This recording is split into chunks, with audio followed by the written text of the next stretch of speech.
Hello, I'm Ros Atkins. I'm the presenter of Outside Source on BBC World News. Well, the internet's come along and changed everything really. When I started presenting news, it was on radio in the early 2000s, and while the internet existed, its impact on broadcast journalism was only really starting to be felt. And of course, since those years in the early 2000s, the way not just journalists work, but the way all of us consume information has been fundamentally disrupted and changed by the internet, and that's forced everyone in news to reconsider not just how do we understand which stories we should pursue and how we pursue them, but also fundamentally how we offer the most important information on the stories we're covering to an audience whose consumption habits have been changed completely. I think what's interesting with where we are at the moment is that in some ways everything's changed with journalism, and in some ways nothing's changed. When BBC News began many decades ago, it set out with a brief to explain very clearly for everyone the most important things here in the UK and the most important things in the world. And though the way that we're doing that has changed and the world that we're reporting on has changed, actually those core aspirations remain. The challenge, though, is that people consume information in a much more complex way than they once did. Go back 30 years, they might have turned on the evening news, they might have picked up a newspaper, and their consumption would have been remarkably similar from day to day. What's happened now is not only do we have a more complex interconnected world, but we have a more complex interconnected information system. And so a program like mine, Outside Source, is trying to guide the viewer through that complex world and that complex information in a way that is focused, that is efficient, and gives them what we think is the absolute essential information on the stories we're covering.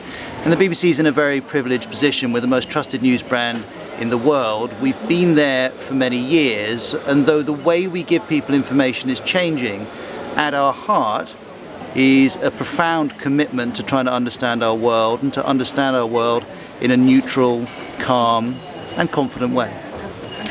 I don't really make any connection between what's happening with Brexit and how people view the BBC. In fact, we've seen since Brexit, and I covered the campaign ahead of the referendum, I was in Downing Street on the day of the results, I was in Brussels a couple of days later when the EU came together to consider what all of this has meant. And in fact, once I'm finished talking to you here, I'm off to Brussels again for the latest EU summit, and of course Brexit will be high up the agenda there. I think actually our viewing figures show that lots of people around the world are very, very interested in Brexit because it's helping them to understand what modern Britain is and how modern Britain wants to fit into the world. And of course they're also discovering that people here in Britain don't agree on how our country should fit into the world. So rather than Brexit having a negative effect on BBC News and our network BBC World News, I actually think it's driven a lot of people to us because they want to understand what's happening here, and they also understand that some of the sentiments that drove Brexit are related to the sentiments that drove Donald Trump winning in America, that drove unusual election results in the Netherlands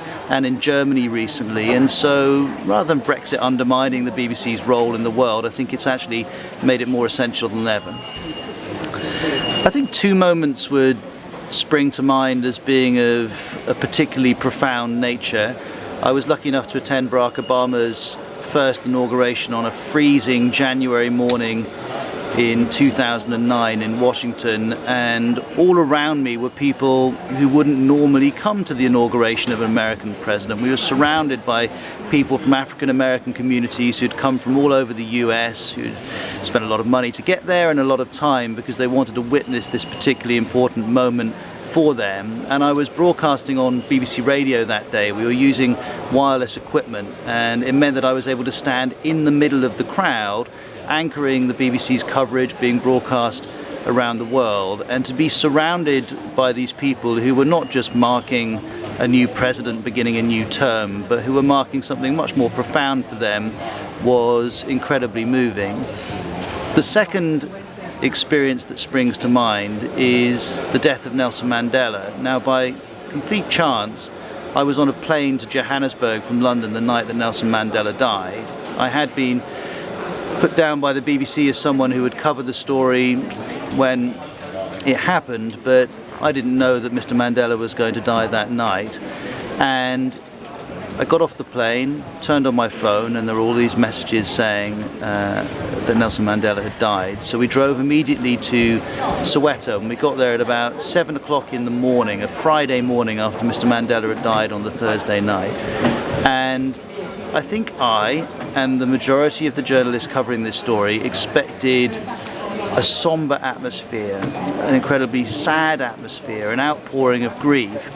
And in fact what we saw was a celebration. Hundreds of people gathered outside the home in Soweto where he'd lived, on a street called Vilakazi Street. They sang the old protest songs of the 1980s, they whistled, they danced, and they celebrated the achievements of this man's life. He was old, they had expected him to die. And so we saw a completely different emotional response to the one that I thought I was expecting, and to witness that firsthand, and to witness South Africans of all ages celebrating what this man had done for them in the street where he'd lived for many years, was something I'll never forget. I don't think presenters are going to be replaced by avatars anytime soon, and I'll tell you why. We're living in an era where there is almost infinite information. There is more information than any one person can ever get through, and that's where organisations like the BBC come in, because things like fake news or misinformation or deliberately misleading reporting, that's not going to go away. That's something that is here to stay. And so what we all need in this sea of information are reliable guides, people who will say to you, if you care about this issue, here are some things you should know, and you can trust this. And as such, the role of the presenter in that is absolutely crucial. So if you look at the format of my program, Outside Source, which I created about 3-4 years ago, the whole idea behind it is to acknowledge this sea of information, to acknowledge that there's good information within the BBC, but there's also a lot of good information outside of the BBC.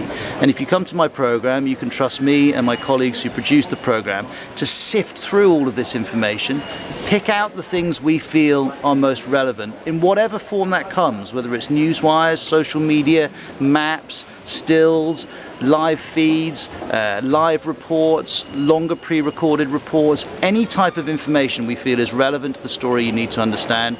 We will sift through it, we will pull it together, and we will present it to you in a way that both acknowledges the huge amount of information out there, but reduces it for you and gives it to you in a way that's easier to consume. Because the more I talk to viewers of BBC World News, the more I understand that people feel overwhelmed by the complexity of what's happening in our world and the complexity of the information that's available about our world. My role as a presenter is to help them with that and help them get to the bits that matter the most.